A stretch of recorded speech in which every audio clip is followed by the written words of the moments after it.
Hello and welcome to yet another episode where we shall be focusing on the mathematics paper 2 for the grade 8s in preparation for our final examinations. Okay, so this is paper 2, grade 8 mathematics. All right, so in this paper, we have roughly 5 topics that we're going to be discussing. That's mainly the geometry of 2D shapes, geometry of straight lines. We're going to look at the perimeter and area which is falling under the measurements, and pretty much that would be it. Ne? All right, so we're going to start with, there's also the theorem of Pythagoras, but that falls under measurements anyway. Okay, so we have the first question. First question is asking us that we need to determine the value of x. Okay, so question number 1, what type of triangle is this? So this is an isosceles triangle. Okay, so we know that with an isosceles triangle, we have two sides that are equal, which means even the angles that are opposite the equal sides must be the same. So if this is a 30, then that must be a 30. So that is option D. Then 1.2, they're telling us that two angles that add up to 90 degrees, these are called complementary angles. Complementary is option C. Okay, supplementary, they add up to 180. Co-interior, these ones are equal to each other. No, these ones add up to 180, and then corresponding, these ones will be equal to each other. And then 1.3, calculate the missing side. Okay, so if this is a right angle triangle, the big one, ABD, we can start by finding this whole side BD. Let's assume this is not known. So we know that from r squared is equal to x squared plus y squared, whereby r is our longest side, this is our y, and I'm going to call this x, the whole of it. Okay, the whole of it, I'm calling it x. So that's a 10 squared is equal to x, which I don't know. Okay, x, which I don't know, plus my y, which is 8 squared. So I need to subtract. So that's going to be 100 minus 64 is equal to x squared. Then take square roots, which means 36 is going to be x squared. And then when I find the square root, which means the whole length here is going to be a 6. Okay, but this 6 has two sides. We have the CD and then we have the BC. So if this is already a 3, which means this must also be a 3. So option B would make much more sense. 1.4, calculate the perimeter. So we know that perimeter, regardless of the shape, is just the distance that is around the shape, okay? Then if they specifically focus on the rhombus, we know that all the sides of a rhombus are the same. So this is a 12, this is a 12, that is a 12. So it's going to be 12 times 4, which gives us 48. Option C would be the best option. And then 1.5, they're asking us to convert 23 meters squared to centimeters squared. So the conversion factor between meters and centimeters is that 1 meter is equivalent to 100 centimeters. Now, if we are converting 23 meters squared, so which means we're going to multiply by 100 and then multiply by another 100, because the first one represents 1 meter, other one is also representing another meter. So that gives us 230,000 centimeters squared, which is option A. Then question 2, they want us to calculate the size of the unknown variables.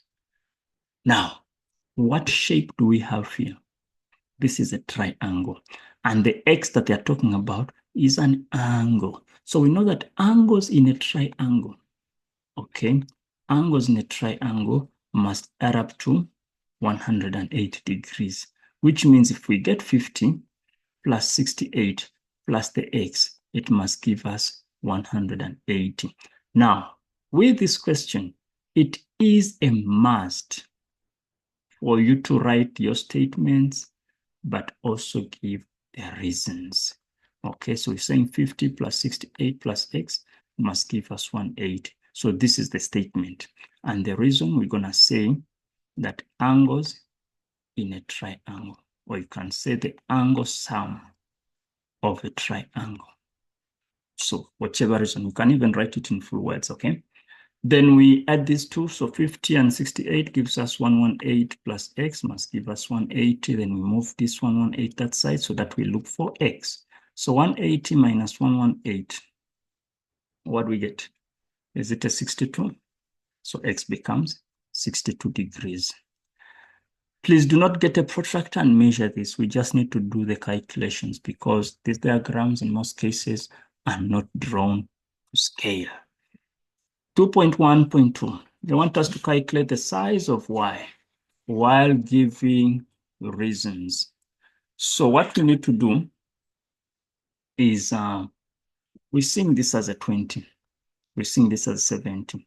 So 20 and 70, both are interior angles because they are inside of the triangle.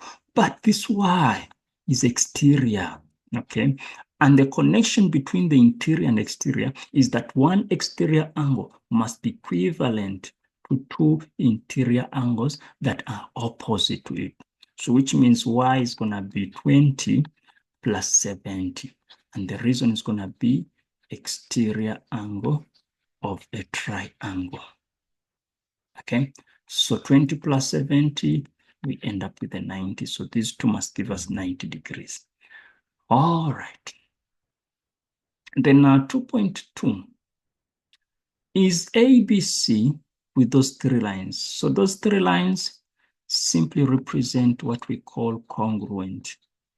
Okay, congruent is a scenario where shapes are identical, exactly the same. They have the same characteristics, they have the same features in terms of lengths and also the angles. They have to be exactly the same, okay? So it's like having two blue markers, okay, of the same model, of the same making. Those two will be identical. They will be congruent. So is ABC congruent to EDC? You must answer yes, and you must give a reason. So what we can see is that there is angle A here with the same marking as angle E.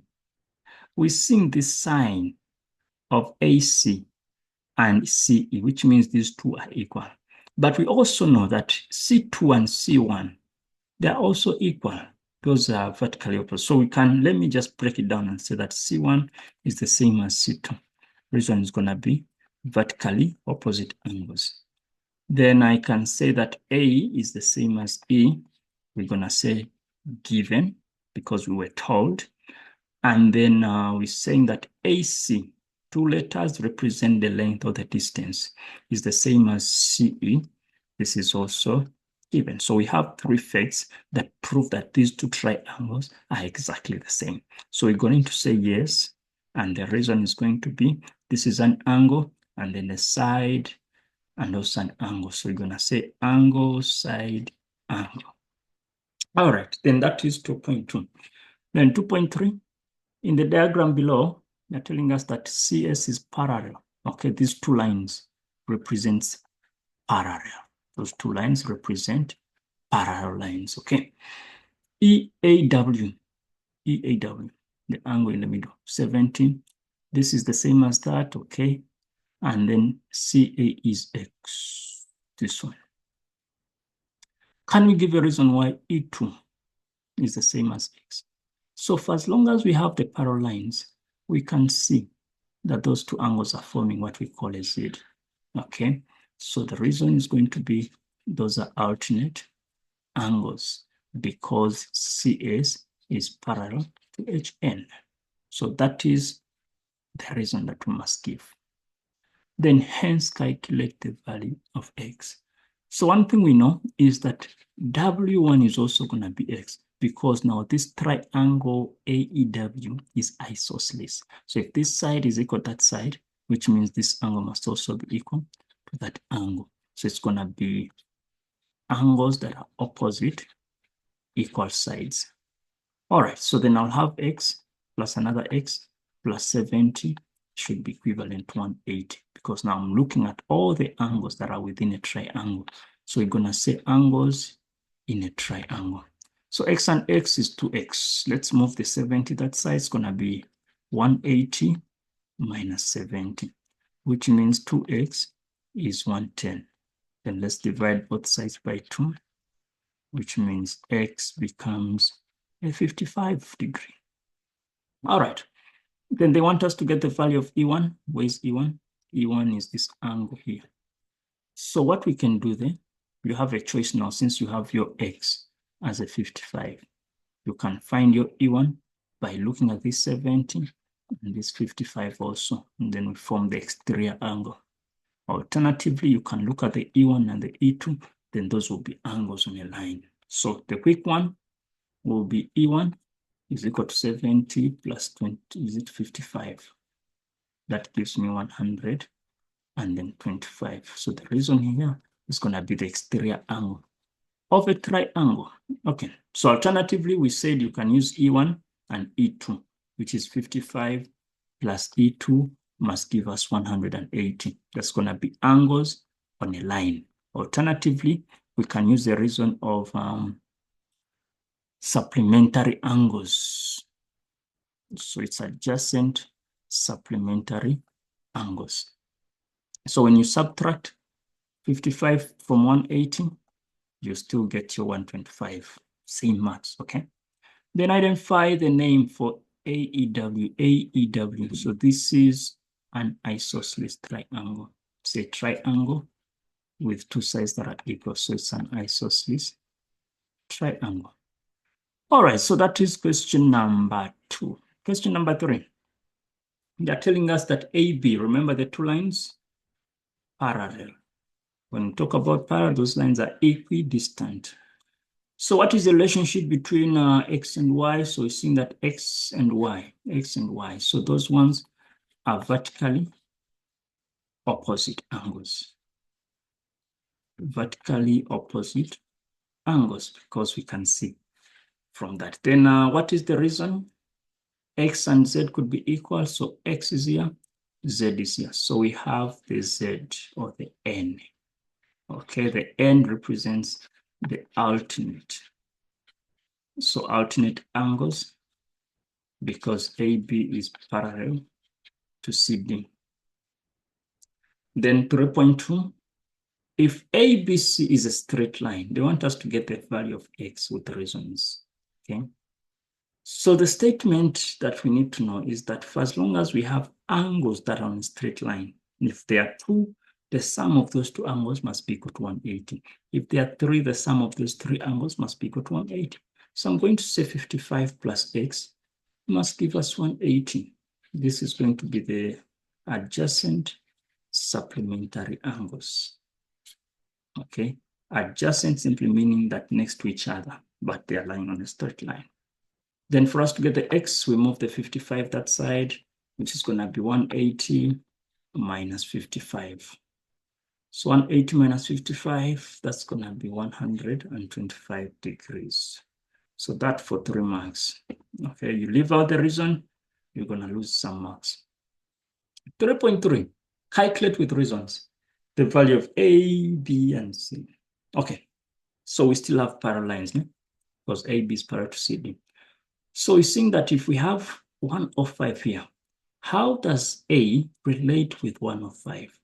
We can see that they are just vertically opposite because this line is intersecting with this one. Okay, so we're going to say that A is 105. Reason, these are angles, vertically opposite angles. Then if that is 105, if A is 105, they want us to get B. What I can see is that this A and B, they are within the parallel lines. It forms the U or the C. So which means those are co-interior angles. So if I get the 105 plus the B, I must get 180 degrees. I'll say those are co-interior angles because AB is parallel to CD. Then I subtract. Okay, so my B is going to be 180 minus 105. This gives me 75 degrees. And then for me to get C, so if B is a 75, which means C must also be 75, because that will be corresponding. Okay. How do we see that it's corresponding? We can see that it's forming the F. If it's the F, which means this must also be equal to that. Alternatively, if you don't want to do it that way, you can look at C and the 105 to be adjacent. So 105 plus C must give us 180 adjacent supplementary angles. So 180 minus 105, we shall get 75 degrees. All right, so that is how 3.3 would be answered. Then 3.4. In the diagram below, we are still dealing with parallel lines. Calculate the value of x, y with reasons. Okay. 2 marks for x. So how does x relate with 60? How does x relate with 80? So there's no link between x and 60, but I can find a link between 80 and x because there's a z or there's n. Okay, if that is true, which means x is going to be 80. Those are alternate angles because AC is parallel to BD. AC is parallel to BD.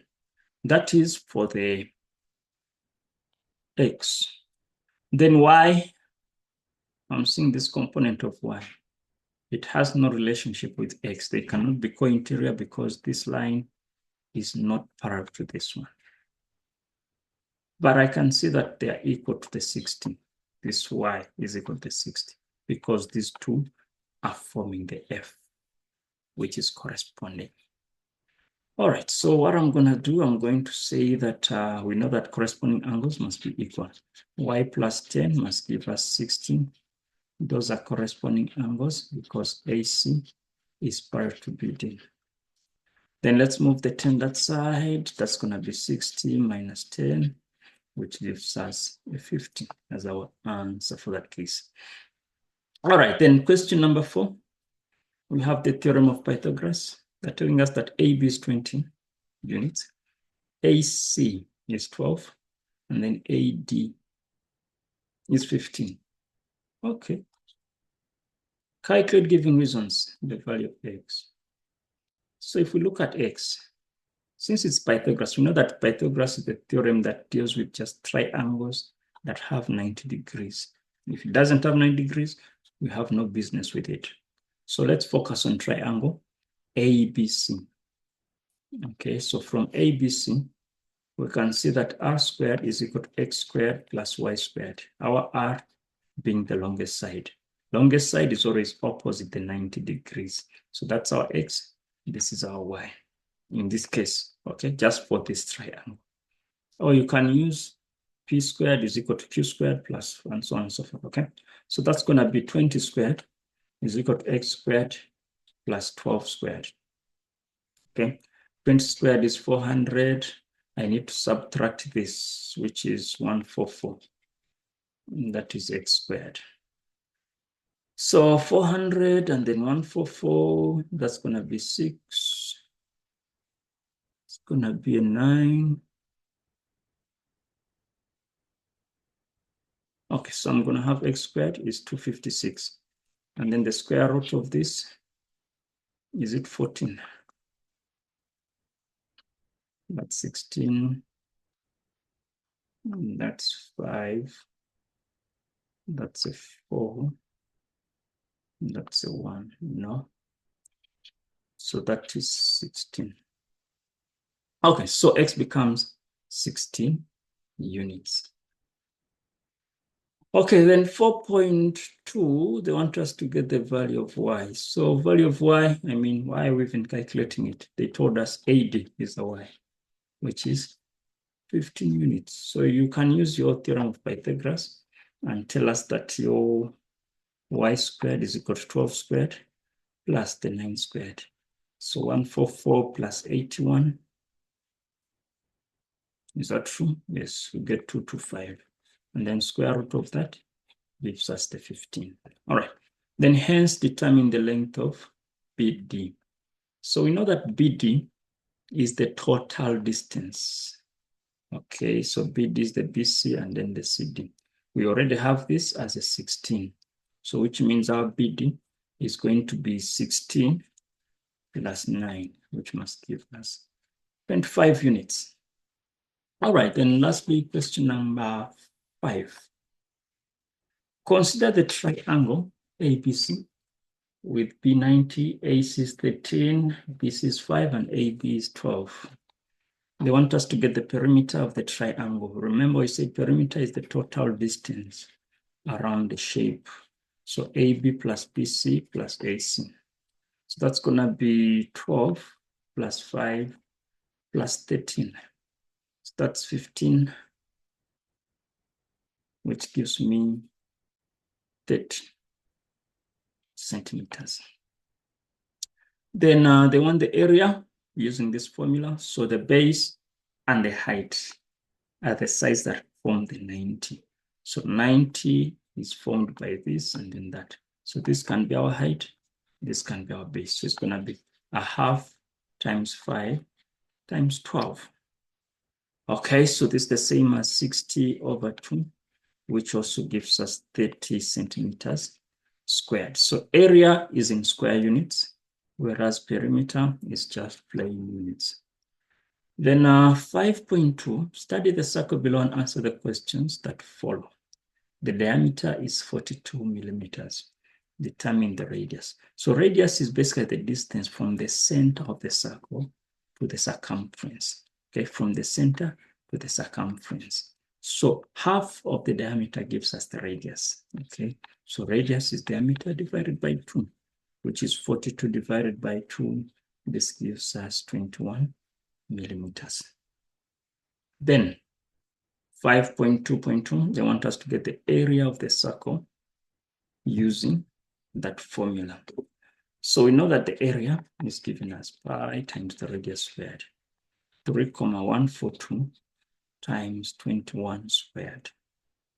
Okay, so if we are to punch that into our calculator, okay, this would be the same as 3,142 times 21 times 21.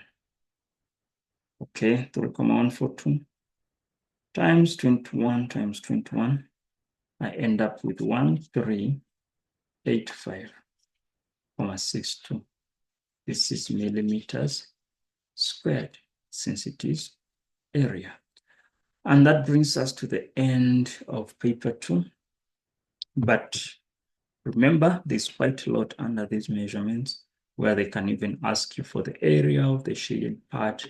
They can bring in questions to do with the quadrilaterals and so on and so forth. Thank you guys for watching, and then I wish you a safe and fruitful preparation for mathematics, paper 1 and paper 2. All the best, guys. Bye-bye.